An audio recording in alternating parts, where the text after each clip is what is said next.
Welcome back to We Move Through Stormy Weather, a Phish podcast by Storm Sound and Osiris Media. My name is Ryan Storm, and today I am joined by Jordan Hoffman. Jordan is an entertainment journalist whose work can be read in Vanity Fair, The Hollywood Reporter, Entertainment Weekly, Vulture, Foreign Policy Magazine, and more. He is a former chair and two-time vice chair of the New York Film Critics Circle, an organization dating back to 1935, and the former host of CBS Radio's Engage, the official Star Trek podcast. He first heard Phish in the summer of 1990 when he asked a friend if he could have a tape of that weird a cappella version of Freebird. Hi, Jordan. How are you? I'm good. And, it's funny. When I sent you that little blurb, I was like, I haven't listened to a Freebird a cappella in a while. So I was looking around and maybe I have my dates wrong because I was only looking on YouTube. I couldn't find one from before 1990. I'm assuming they did do it in the 80s, right? I don't actually know. I feel like that's an early 90s thing. Let's do this up. We're professional Phish nerds here. Yeah. But like the earliest enough, one really. I could find was it was played twice in the 80s. At Goddard 3/6/87 and Nectar's 3/13/89. So I must have heard the 89 but those were not the acapella ones. The first acapella one was 7/15/93. So I lied to you. How dare you? Wait. How did I get that Freebird tape? Because I remember the guy. All right, the guy who hit me to Phish. I'll tell you this. It was classic summer camp, and I believe the year was 1990. Yeah, I'm pretty sure it was 1990. So that means that Freebird tape came from another source. So the guy who was telling me about Phish, I don't remember the first time I heard Phish, but this was the conversation I had. And I remember this as clear as yesterday. Hey man, do you like the band Phish? And I'm like, Fishbone? And he goes, no, not Fishbone, Phish. And I'll tell you, in 1990, and other old men like me who were around back then, that was the common back and forth, not Fishbone, Phish. And Fishbone, of course, was a great band. They're actually kind of still around. They play benefit shows now and again. They were pretty big for a very slim window of time. And Fishbone were great. And everybody, when they first heard of Phish, thought that it was Fishbone. And now look where, Fishbone is not that well remembered by too many people. So there you go. Not Fishbone, Phish. I don't know what it was that he first played me, but it doesn't matter because I became, excuse me, pretty into Phish in the early 90s. I loved the tapes, but weirdly enough, and this is one of life's great tragedies, but time only moves forward, not backward. Did I see Phish during 1.0 when I had so many opportunities to go? The answer is no. For whatever reason, I just didn't go. Did I have friends going to MSG in 94, 95, 96? Absolutely. Did they say, hey, Hoffman, you want us to get a ticket for you? I'm like, couple reasons. One, I was broke. Two, at the time, I just did not like crowds. I was like, I got back then I used to get a little sketched out in crowds. Now, sure. When I'm out of Phish, I guess some people love crowds. I still don't love to be in a crowd, but this is why I will never go anywhere near the floor at a show. I'm a seats guy 100% of the time. I like a seat because occasionally I want to sit down because my feet start hurting because I'm an old man. But I will do the floor. I have done the floor fairly recently. My most recent floor was Nassau Coliseum not that long ago. That's within the last 5 years. I forget exactly when Nassau Coliseum was. So, but anyway, so I didn't go during 1.0. I was just an idiot. Whatever. You can't change time. But I had all the albums. I had Rift Man and I had Lawn Boy on cassette. And then I even bought Hampton Comes Alive, the box set with all those cool posters and sleeves, which at the time cost, I don't know what the list value was at the Virgin Megastore for Hampton Comes Alive, but it was a pretty penny. That might have been $70 or something, I remember throwing down a lot, and I'm like, this is it, man. This is the best Phish live because it's properly mastered. It's not a tape of a tape of a tape. It's a CD. It's a quality CD put out by the band, and it's 6 CDs or whatever. I loved Hampton Comes Alive. I played it so much. And the 98 stuff still resonates for me. But for whatever reason, I never actually got off my ass and made it to a show until 2010. And I was at Madison Square Garden, and it was one of those weird, I think it was like October 2010. I should know this.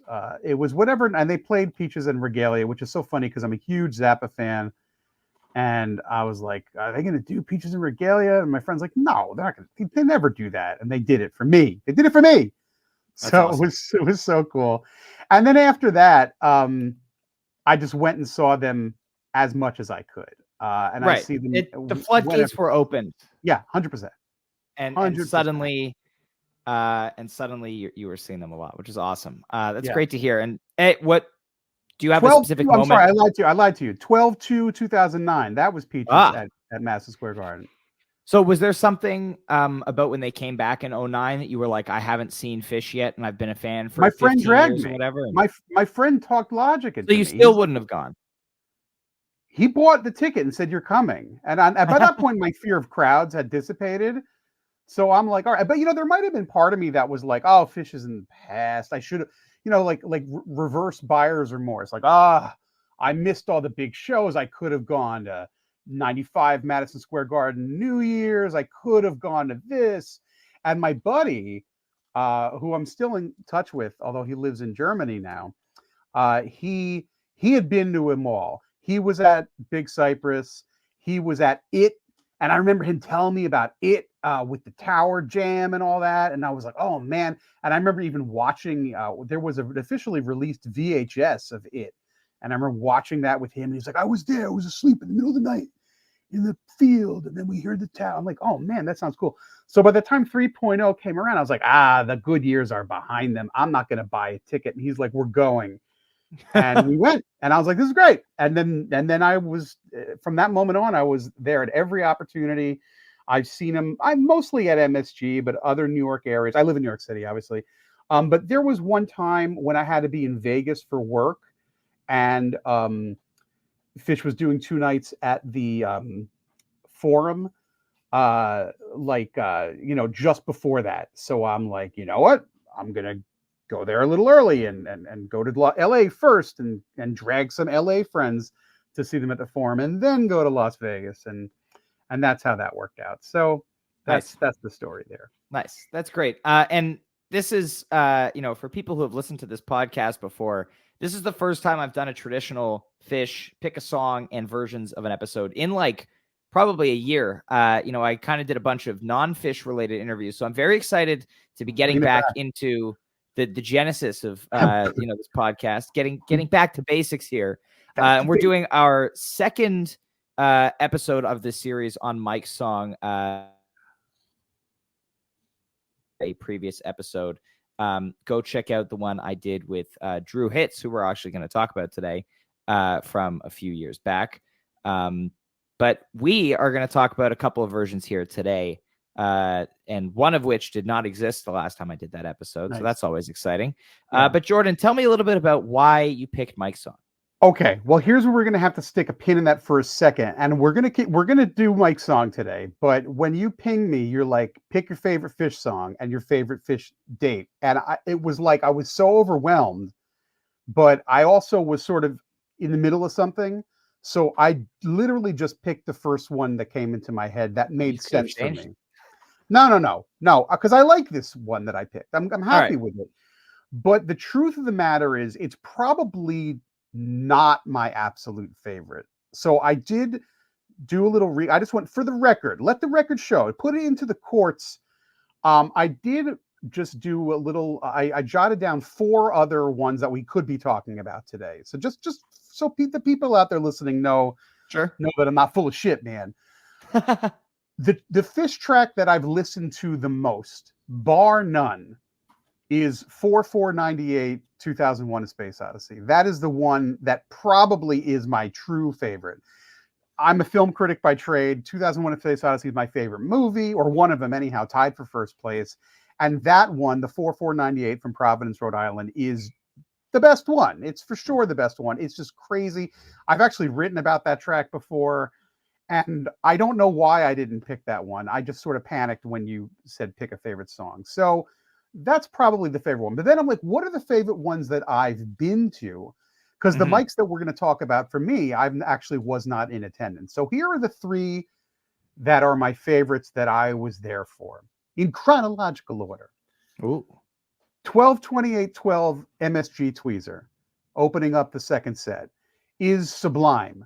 Yes. There are melodies in that are just like there's like 4 or 5 extra melodies in the jam that could be their own song, that any other band would slit their wrists to be able to craft a song out of. And it was just something that popped up, spontaneous generation from Phish on 12/28/12, and then put away and never heard from again, and that's what makes Phish so great. Another one that I was there for was 12/30/19 Tweezer, also at MSG, also a second set opener. This is the Tweezer that's like 32 minutes, and then it goes to a few other songs, and then a little Tweezer comes back. And this is the one where I said to myself, and I have no way of proving this, I said to myself, I feel as if Phish has been listening to Yo La Tengo recently, particularly with the stuff Page was doing. There was a moment there, a little bliss moment, a little quieter moment, where it just got very Yo La Tengo-y to me. My good friend Brian Brinkman will very much appreciate that reference. Okay, cool. Brian and I are not alone. I think like the day after it happened, I tweeted something like, anybody else get Yo La Tengo vibes from that Tweezer? And like 5 other people were like, yes, you're not crazy. It was me too. Yeah. My favorite Phish song that I was in attendance for. All time. Pretty much, because it was just such a moment. 8/14/21, Atlantic City, on the beach, no quarter. Ooh. Because I was alone. I was alone in Atlantic City. I had friends that were there that I met up with, but my wife is not really into Phish. She's Phish neutral. And I was like, I'm going to Atlantic City. I'm getting a little motel room, and I'm going to these 3 Phish shows. Goodbye. And it was kosher. And like night 1, I bumped into a pal, and we stood together. And night 3, I had some people I knew driving down from Long Island, and we stood together. But night 2, I was by myself. But I was not by myself. I was with Phish, and I was with all the fans, and I was with it was with the sea and the sky and the breeze, and I forget what No Quarter came out of, but it was one of those things where it was a jam that kind of dissipated, and I clocked it immediately. I'm like, I think this is No Quarter.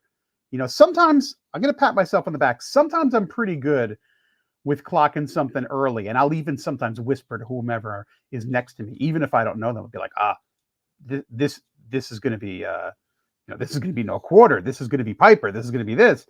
And they give me a look like, nah. And then a lot of times it is. If I may be so bold, I can sometimes sniff it out. I like to do it. Of course, sometimes you're wrong and you feel like an idiot. You're like, oh, sure. Sorry. I could have sworn that was down with disease. I don't know what I had some good ones. I had some good ones this past weekend at Great Woods, where my friends were looking at me like, how'd you do that? And I'm like, it's all about the context. There's sometimes I can see like how Trey's counting it off, or like, what keyboard Page is at. That's a lot of intel. That's good intel. Sometimes you just hear one little note on the guitar. Exactly. And you're like, that's all you need to know. Right. So anyway, I thought it was No Quarter. I'm like, is it? It was kind of a slow roll. And honestly, the way the sound at that beach for this night, I was not too close to the stage. I was pretty far back, but they had relay speakers through, down the beach. So it sounded terrific.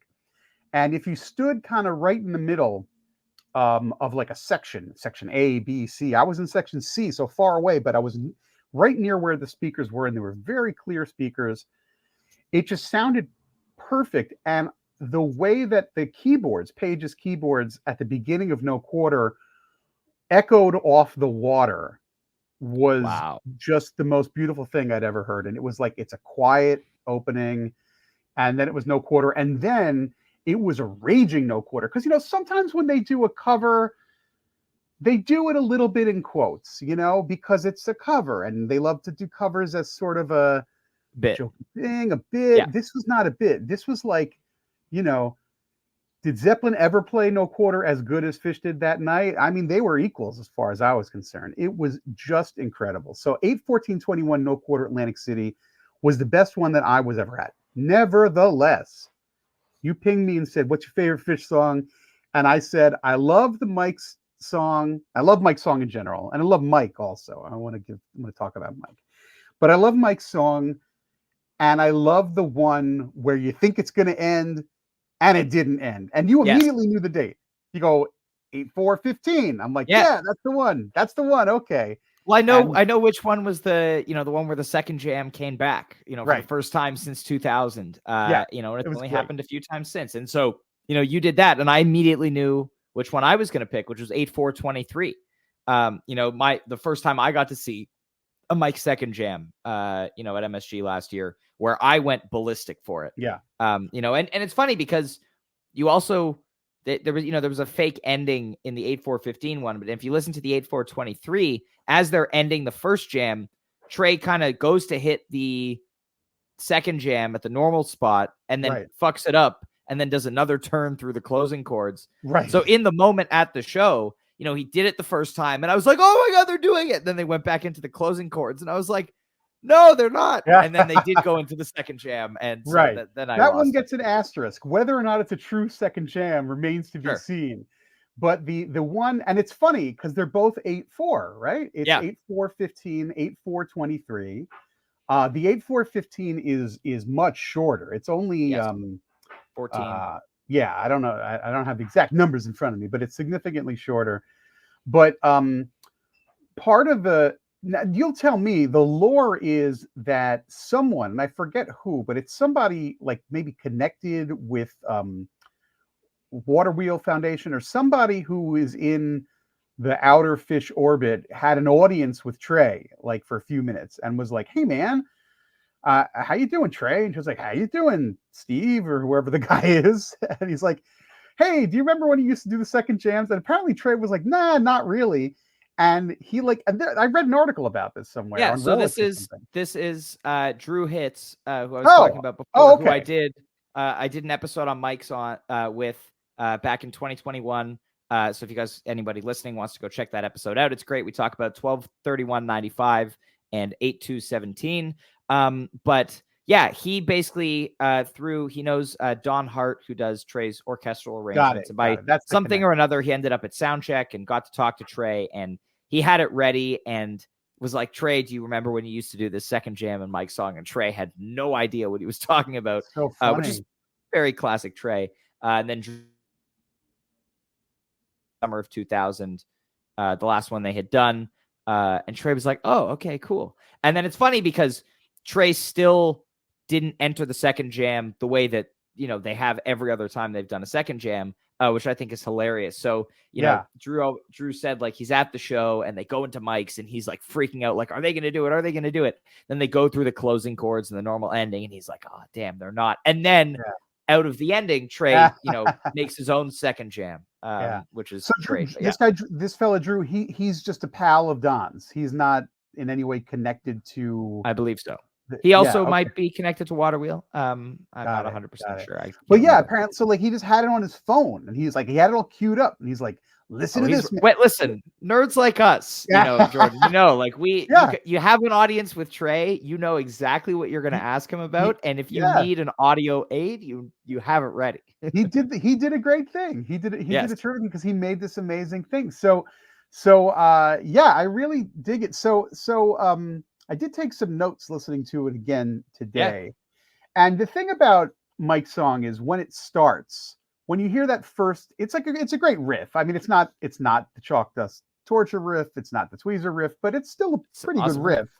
Yeah. And when you hear it, just those first few notes, what it signals to me is expect the unexpected. You don't know what's going to happen for the rest of the night, because typically, it's 8 minutes of Mike's song, and then it's I Am Hydrogen or Simple, and then Weekapaw Groove, usually. but not always. It could be anything. It could be Weekapaw Groove tomorrow. They're going to play. You never know when they're going to wrap it up. And you never know how long the Mike song is going to be. But you know that as a general rule, there's two kind of elements to it. The first thing is the beginning of the song is kind of one of the great Phish sing-along songs. Like, I don't usually sing along when I'm in the crowd. There are a few when I do. Timber Ho, I sing till I'm hoarse during Timber Ho because it's a good one.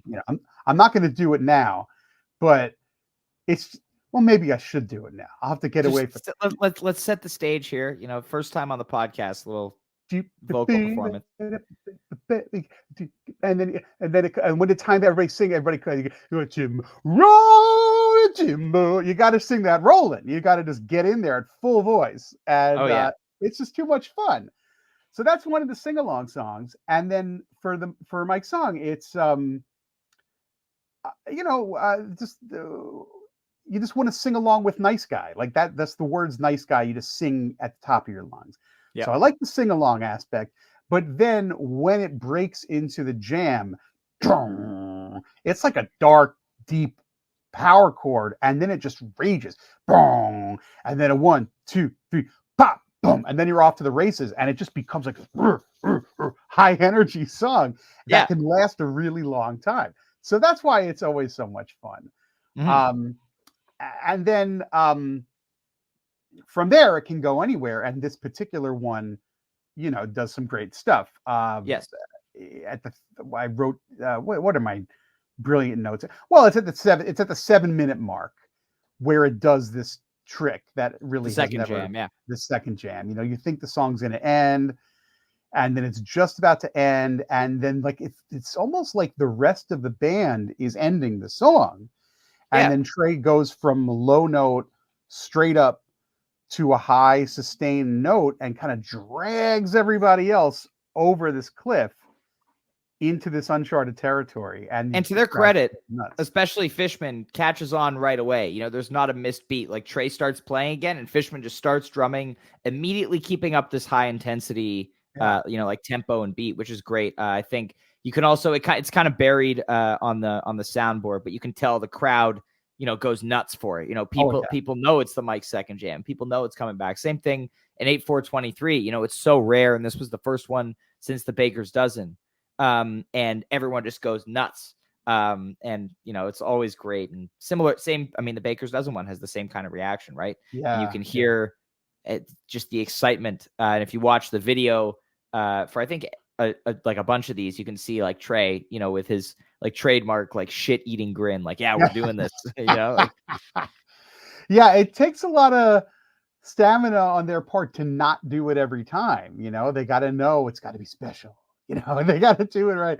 But it's great because this one particularly is so unique because maybe there was a mistake or something. It almost doesn't happen, and then the guitar work is like it like skips along. It's like skating on an edge. It's like, I'm not going to hum it, but it just like is a sustained high notes. And then there's a lot of harmonics in there. Mm-hmm. And then it just gets into like a very chewy guitar sound for a while. And it's pretty cool. And then listening to it again today for the first time in a while, when it ends, it kind of dissolves into a Piper, like right before Piper becomes, it becomes evident that they're going into Piper. The guitar work is pretty strange. I was trying to think of what it reminded me of, and it almost reminded me a little bit of like Robbie Krieger from The Doors for a minute or two, because it's like it's like there's like a minute or two right before Piper becomes evident where it's like, this doesn't sound like typical Phish right now. I don't know what I'm hearing, and it's a strange kind of, I guess, melodically noodling around a little bit that reminded me. I'm like, it sounds like The Doors, which is not usually a compliment coming out of my mouth, but this time I thought it was pretty cool. So and also the organ is really great. I don't know whether that's a Hammond. It's not a Hammond It is. It is a Hammond. Okay, so it's a B3, but Page has his modded for like extra percussive sound. Got it. So that's why it sounds so good. Like it's my favorite organ tone. Yeah, he doesn't use that all the time, but he uses it a lot in this one. And yeah, like the bass work and the organ right from when the jam starts at around the 3-minute mark, it's just very high. The tempo is nice and just like it's got a really good funky groove. So it's a lot of fun. Yeah, and Trey's 2015 tone, I really like. It's like very grimy and meaty. This like he switched up some of his amps and pickups for fairly well, and kind of stuck with it through Phish Summer Tour. You hear the Mutron a little bit in this jam, in its other setting, not the Jerry setting.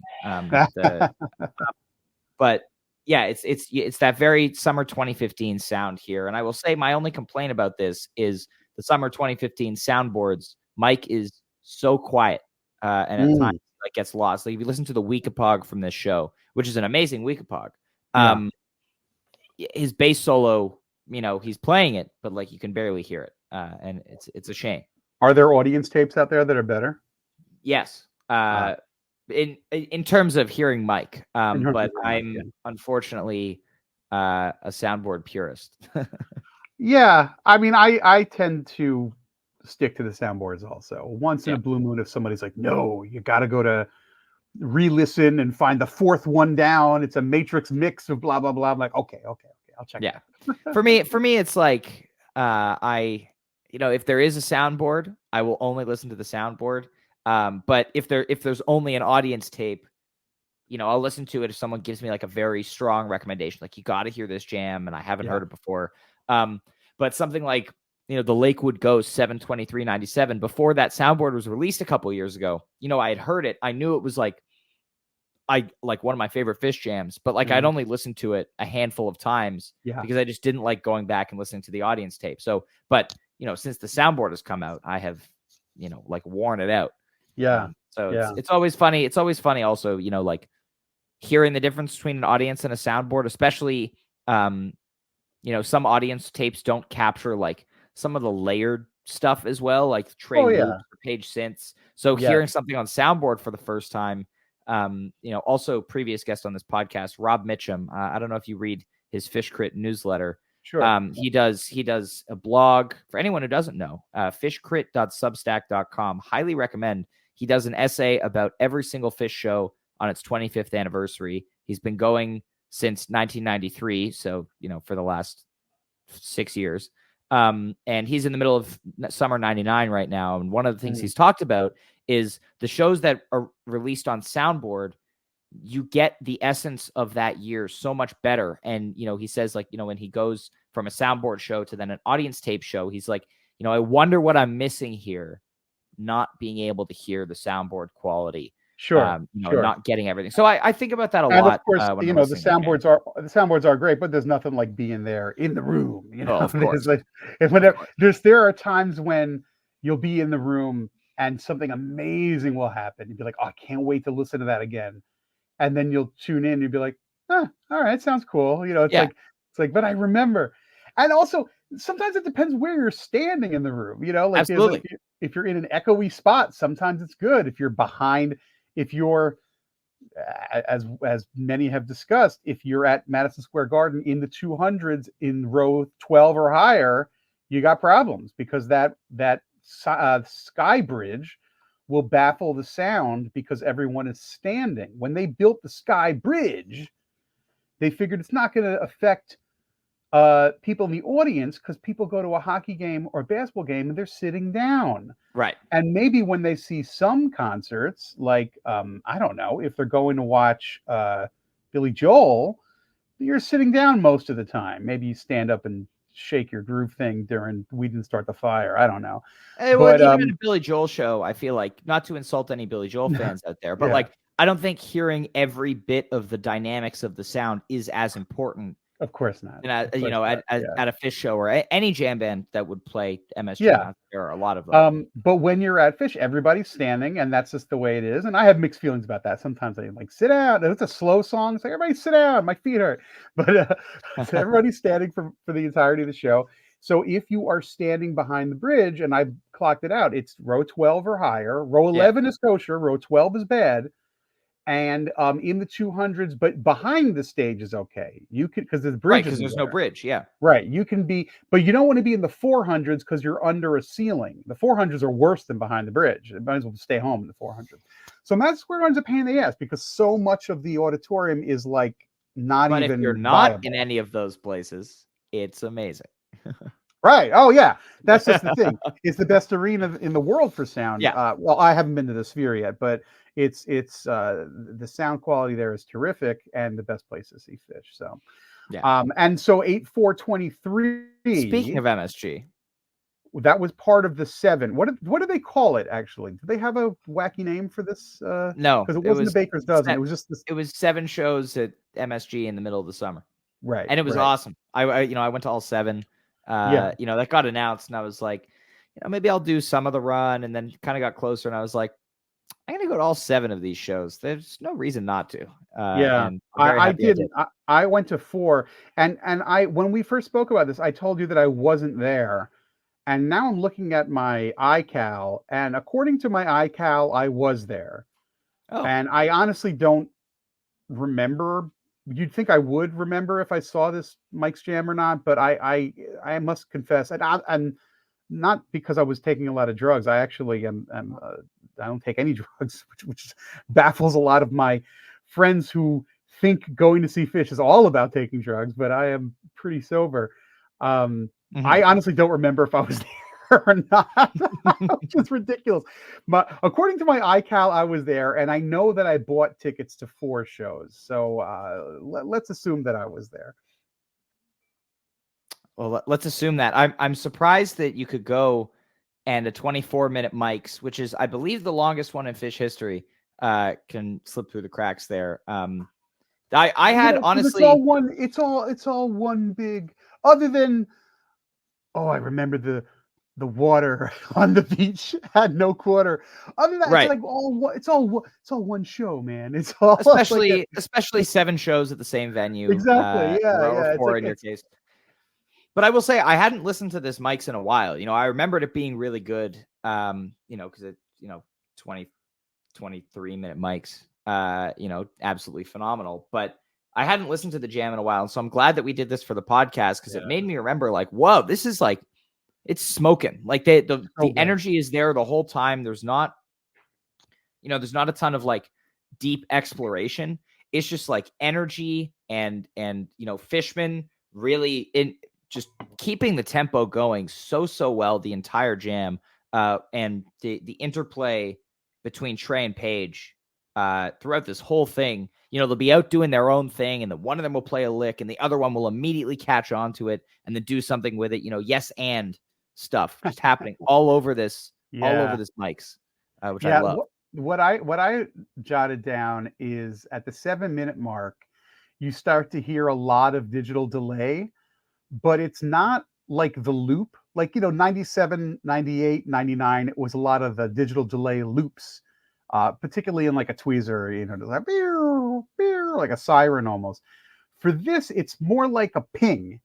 It's a high little piercing note that's on a digital loop, which is not that common. I mean, I can't think of too many other examples of it, and it's just so pleasing. I love whenever they're doing the digital stuff, the delay stuff. It's really cool, and I don't know what the exact little Google or device Trey is playing with in his arsenal of toys, but again, it's the stuff that I really, really love, that they don't do that much. It's like you always like we were saying, do the second jam in mics more often. It's like, nope, it only comes out in special occasions. And like, so these digital delay loops are only on special occasions. Fishman's got that crazy thing behind him, the Marimba Lumina.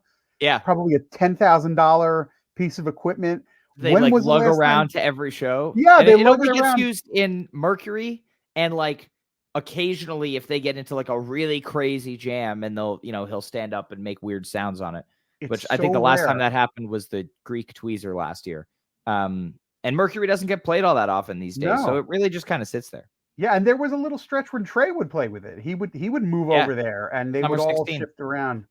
That was 2016 when they did that. There was a lot of those full band drum jams in 2016. Yeah, definitely at one or two of those, and it was great.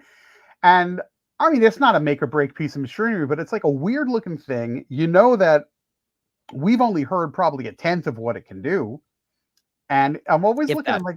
I'm like, when are they? Like, imagine if you're the guy in the one of the roadies that's got to lift that thing. It's like, Right. it's like they're on tour right now.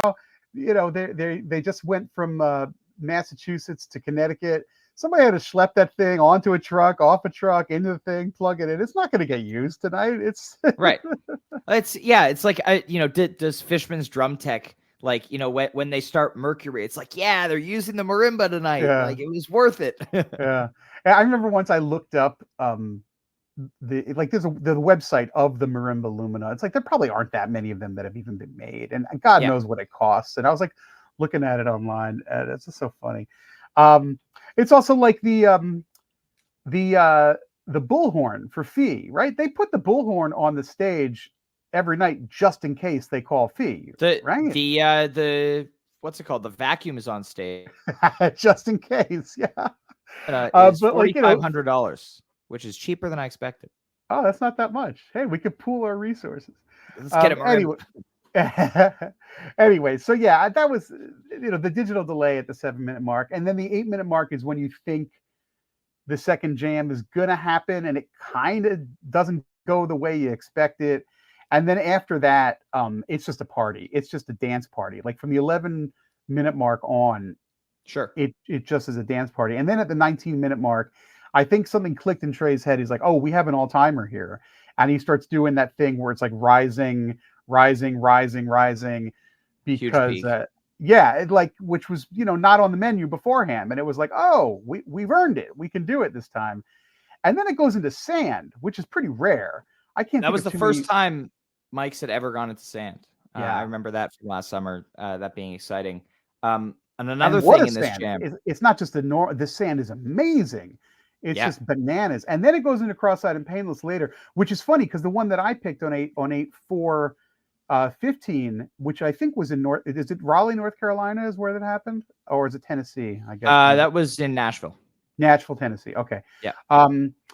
That had a Cross-Eyed and Painless before the Weekapaw Groove also. So we both picked an 8/4. And we both picked a Cross-Eyed and Painless before the Weekapaw Groove. So that's pretty cosmic. There you go. That's pretty funny. And this Cross-Eyed from 8/4/23 is ridiculous. Just breakneck speed, absolute flamethrower. Like I just remember in the moment, just again another song in that set where everybody was just losing their minds and the energy of MSG was just like exploding. So yeah, that was amazing. Yeah, really cool. It's so funny. Cross-Eyed and Painless is one of those songs. Now, I love Talking Heads, and I've loved them before I loved Phish.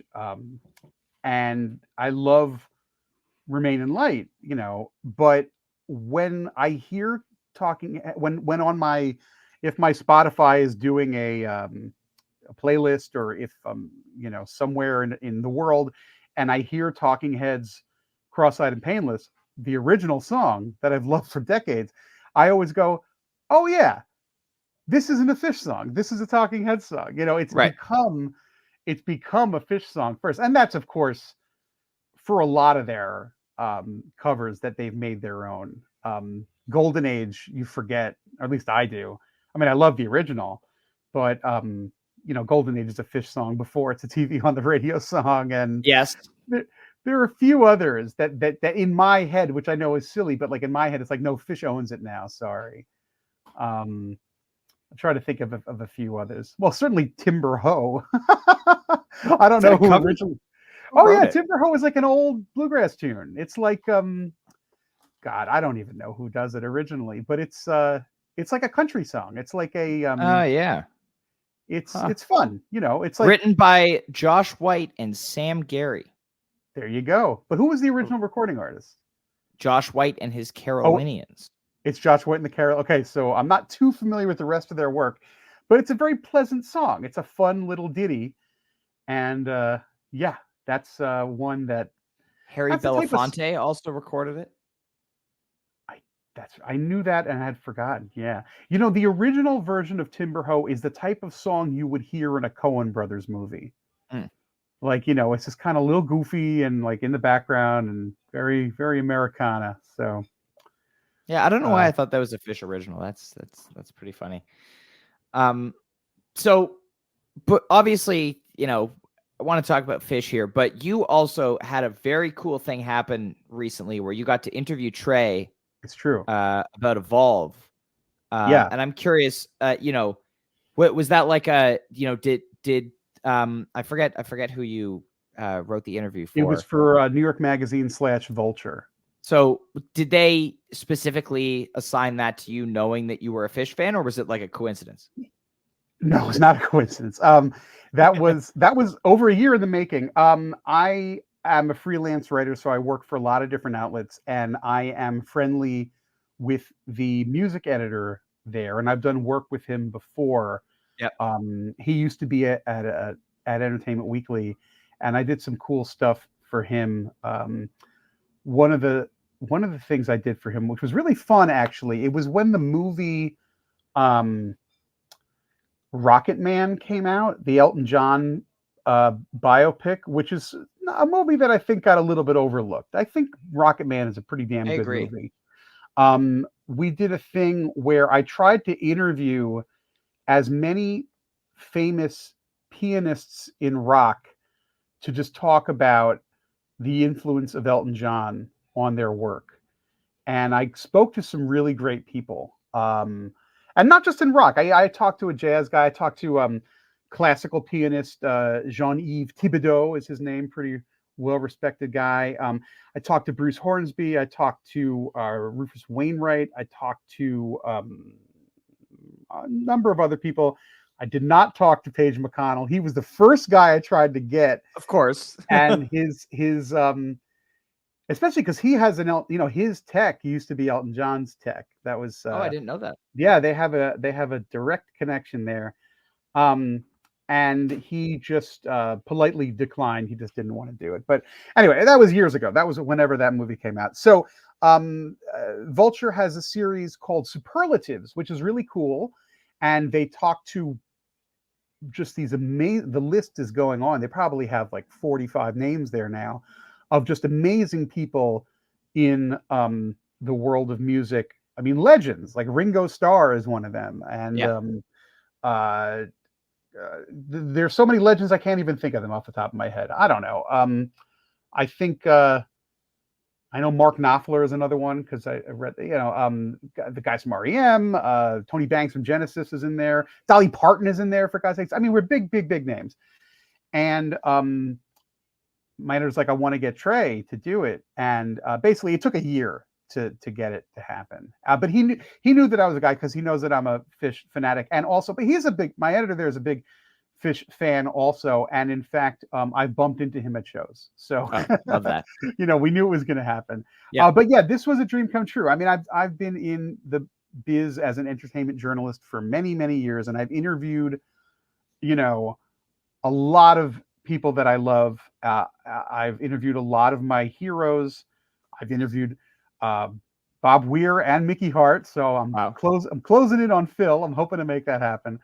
Bob Weir I got him on a good day, because he's known for being a little grumpy, and he was on a good day. He was in a happy mood.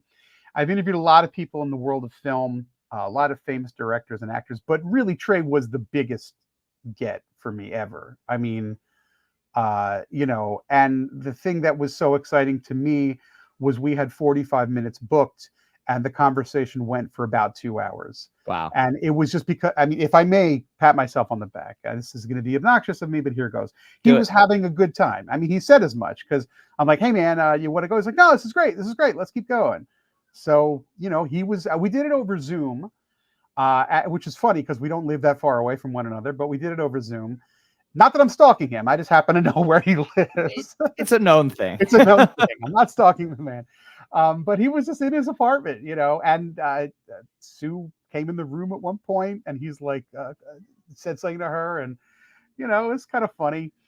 I didn't see her on camera, but, he was talking to his wife. It was just nice. But what happened that made it great was, he had been prepped that this was a special kind of interview, the superlative series at Vulture, which you can check out. It's really just a series. The end result is you're trying to get a series of prompts. You're trying to get this legend to look back at their body of work and categorize their songs, like the song that makes me feel X, the song that reminds me of Y, the song that doesn't quite work, the song blah, blah, blah. So I'm out of the conversation. I mean, we talk for 2 hours, but as you read it, my voice is not really there. It takes a lot of pruning. And he had been prepped in advance. It's a special kind of interview, and the guy you're talking to is a fan. But you hear he's a fan. And what I did to establish myself pretty early was I said, Trey, I just want to let you know I'm a big fan. But every celebrity hears that, when they go to get interviewed. Sure. Could be any actor. I'm a big fan. I've lied to actors. I'm a big fan. I think their work sucks, but we won't mention who. No, you just say it sometimes. Big fan of your work. Sometimes you're assigned to interview a director before you see the movie. And then you go to the movie and you go, oh my God, this stinks. And I'm interviewing the guy on Tuesday. And I never say it's great. I'm always very honest. I say, congratulations on the piece, or congratulations on the new film. Leaving out the fact, congratulations on the new film, parentheses, which I think stinks. That part I keep to myself. Anyhow, so I established myself early when I was talking to Trey. I said, hey, I'm a big fan. And to prove it, and I picked up, right now I'm just picking up a Purell. So, but imagine if you saw, instead of this Purell, a commemorative cup from the Broadway show Hands on a Hard Body, which is probably one of the more deep cut pieces of Phish memorabilia you can have, niche. Right? Very niche.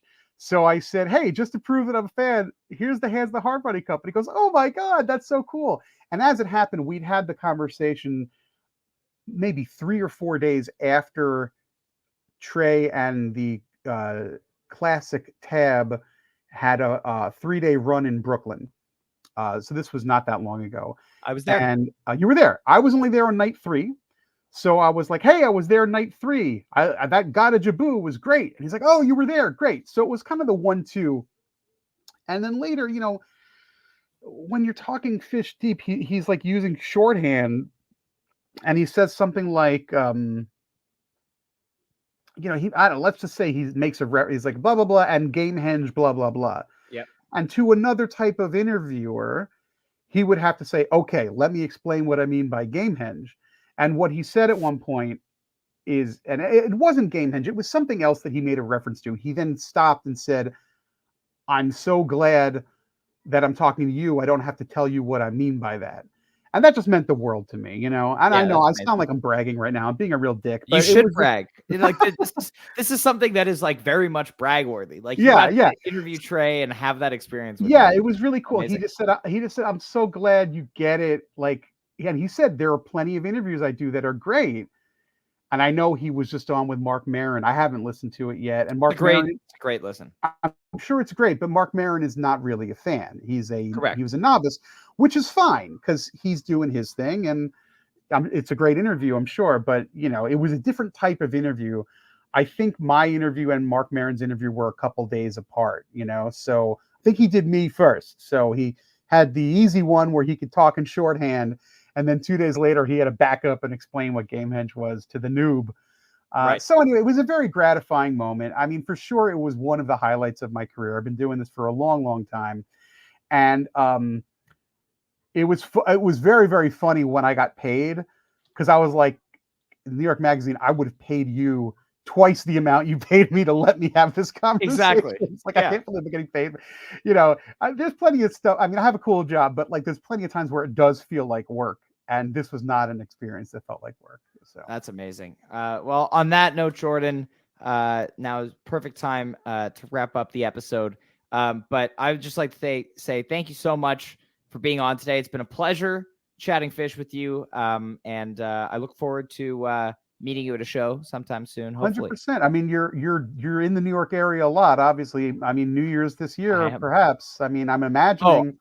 I will be there, but I'm also imagining that it will be at Madison Square Garden. Oh, for sure. There'll be there. I mean, I don't know for sure, but I believe, considering they're not doing the New York City area or other than Bethel and That's not really stopped them before.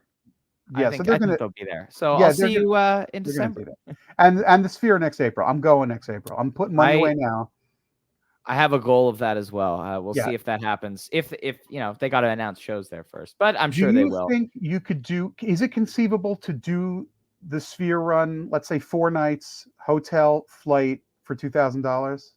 I'm gonna say, based on what the ticket market was like this past year, no. But what if you get the tickets through the lottery? Like you don't have to get them. Phish was like what, $200 for them?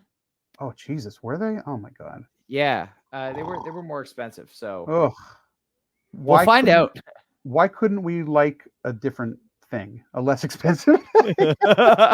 Well, I'm gonna go to the Sphere. I'm getting older in life. Why you could have gone to see them in 1.0 when tickets were $20. Oh, exactly. Rub it in, why don't you? Drop the ball on that one. Any one of us can get struck by lightning tomorrow, God forbid. I'm going to the Sphere next year, and if I have to default on a loan or two, I'm just gonna have to do it. That's all. That's the spirit. All right. Well, thanks again. Thank you so much. Yeah, thanks for being here, Jordan, and thank you everybody listening to this Thank you, everybody, for listening to this episode of We Move Through Stormy Weather. We will have more episodes coming very soon. Excited to be back. Thank you again, Jordan, and we'll see everybody next time. Have a fantastic day.